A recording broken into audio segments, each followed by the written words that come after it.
Sa eksklusibong panayam ng GMA Integrated News kay Pangulong Bongbong Marcos, sinagot niya ang ilang maiinit na issue tulad ng pagsusulong sa charter change, reaksyon ng China sa pagbati niya sa President-elect ng Taiwan at sa anunsyo ni Vice President Sara Duterte na tatakbo siya sa susunod na eleksyon.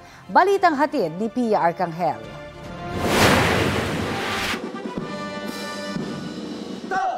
Sa Barasoain Church kung saan pinanday ang unang saligang batas ng Pilipinas, 125 taon na ang nakakaraan. Nakadaupang palad ko si Pangulong Bongbong Marcos.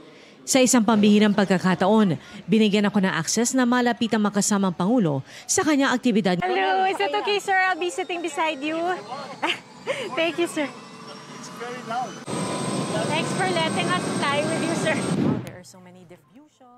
At sa aking eksklusibong one-on-one interview sa Pangulo, tinanong ko siya tungkol sa pagsusulong ng mga amyenda sa saligang batas. The 1987 Constitution was not written for a globalized world. And that is where we are now. So we have to adjust so that we can increase the economic activity in the Philippines. We can attract more foreign investors. Naniniwala ang Pangulo na makatutulong sa ekonomiya ang pamumuhunan ng mga dayuhan.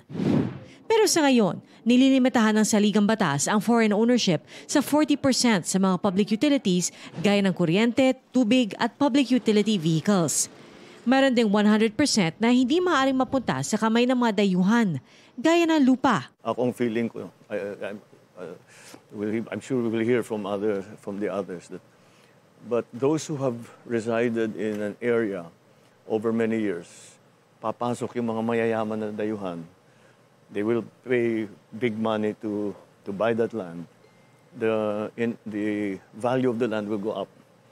And the old residents cannot pay for the real estate tax because na-price nawala na sa market nila. So, papaalisin natin yung mga yan. I don't think I agree with that. So, hindi kayo pabor sa foreign ownership of land? Land in the... Pero sir, pagdating sa corporation? Corporations, bakit pwede natin pag-usapan except for the critical areas such as power generation, media, all the strategic areas that we cannot allow to be influenced by a foreign entity, be it a corporation or another country. That's what we have to decide where we draw the line and how much. Tanong ko rin sa Pangulo, hanggang sa economic provision lang ba talaga magtatapos ang pag-amyenda sa saligang batas? Sa sagot ng Pangulo, hindi siya sarado sa pag-amyenda ng political provisions, pero hindi sa ngayon. Let's be practical. In terms of the term limits, look what has happened. When I'm the mayor for 9 years, hindi na ako makatakbo. So patakbuhin ko yung asawa ko, patakbuhin ko yung anak ko. Ako ngayon ang magiging vice mayor. So wala rin nagbago, di ba? They're still running the show. We have a term in Ilocos, we call them mayor vice, because they're the vice mayor, but they're running the administration of the town. So that's something, but we have to think about that. But I think in the present day, we can have these discussions later on. But for the present day, my concern is the economic provisions. So, and I do not want to confuse the issue any longer. Pero sir, dun sa example niyo kanina, term limit extension, pwedeng maging magandang bagay para sa bayan? Could be. I don't know. What are we trying to achieve, first of all? Like if you look at other countries, for example, again, the United States, which our political system is styled after. In the United States, iba-ibang state. Some states have term limits, other states do not have. So I don't know how that will translate to our own experience. So that we just continue talking about it and see what really is the best thing what we can do.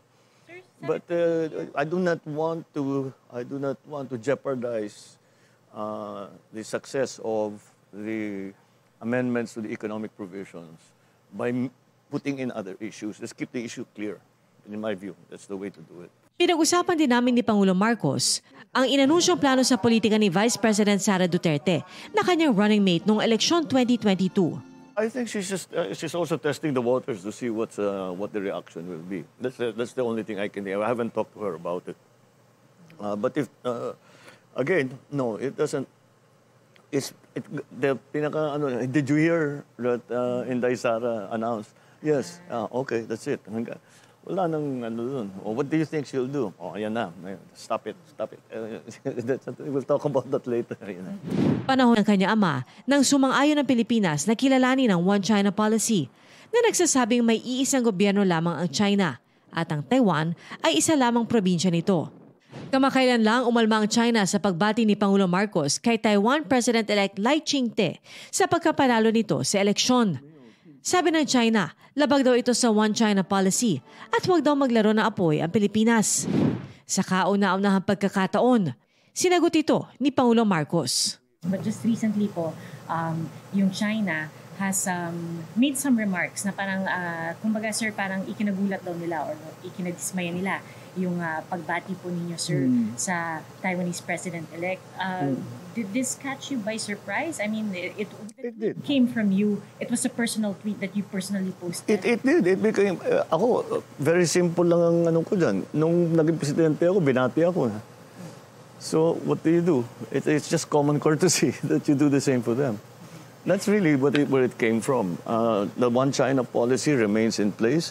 We have adhered to the One China policy strictly and conscientiously since we adopted the One China policy. And that has not changed. That will not change. We are not endorsing Taiwanese independence. Taiwan is a province of China. But the manner in which they will be brought together again is an internal matter. Ang habol lang natin dito ay kapayapaan na hindi magkagulo. Pia Arcangel nagbabalita para sa GMA Integrated News. Sa panayam po ng GMA Integrated News, sinagot din ni Pangulong Marcos ang issue tungkol sa pagtaas ng kontribusyon sa PhilHealth at problema sa trapiko. Balitang hatid ni Pia Arcangel. Habang nasa ere kami ng Pangulo sa kanyang presidential chopper, napag-usapan namin ang tungkol sa traffic. Pag nandito po kayo, pare over Metro Manila, nakikita nyo rin po ba yung traffic? Siyempre. People think you cannot avoid traffic. Kahit na may helicopter ka, if you're also just within the city, you don't take the helicopter. And the other thing that I try to avoid is to cause traffic. Because when I go through, nakakahiya ako minsan eh. Kasi when I go through, everybody has to stop, everybody has to... So, I try as little as possible to cause traffic. And then of course, yes, I'm trying to maximize my time. Nitong weekend lang sa concert ng bandang Coldplay, mismo ang bokalistang si Chris Martin, pinuna ang napakatinding traffic na kailangang suungin ng kanilang fans para lang makarating sa venue. Ang nakikitang solusyon ng Pangulo sa problema ng traffic, maganda at epektibong public transport system. Kasama dito ang pagdagdag ng mga ferry station sa Pasig River, nasasailalim sa rehabilitasyon pero magdi-displace naman sa libo-libong residente na nakatira sa gilid ng ilog. There is a plan already na kapag identify na kami along Pasig River, na kapag identify na kami yung mga tinatawag na transition areas where magtatayo tayo ng temporary na lodgings para yung mga ngayon na squatters sila ngayon, ilalagay muna sila doon habang kinatayo yung kanilang housing. In the end, the plan is for them to all have housing. Kamakailan, umapila si Health Secretary Ted Herbosa na ipagpaliban muna ang pagtaas ng kontribusyon ng mga miyembro ng PhilHealth. Sir, so ongoing yung pag-aaral kung dapat nga bang taasan or hindi yung mga contribution ng mga tao? It's all cost benefit. It's really all cost benefit. If we increase, halimbawa, pinag-uusapan ngayon, yung increase of contribution ng PhilHealth from 4% to 5%, tinitignan ko, sasabihin ko, sige, if you're going to increase it, just show the other side of that. What will be the increase in services? What will you be able to cover? What more will you be able to cover? Pero sir, you're not leaning towards any particular decision yet in regards to increasing the contribution? Because it's very hard to quantify. It's very hard to quantify health. You know, how much is it worth to you? It's worth different things to different people. Sir, thank you so much. Thank Thank you you. for taking time out to be with us and talk to us, sir. Thank you for the chance to talk to you and to your audience. Pia Arcangel, nagbabalita para sa GMA Integrated News.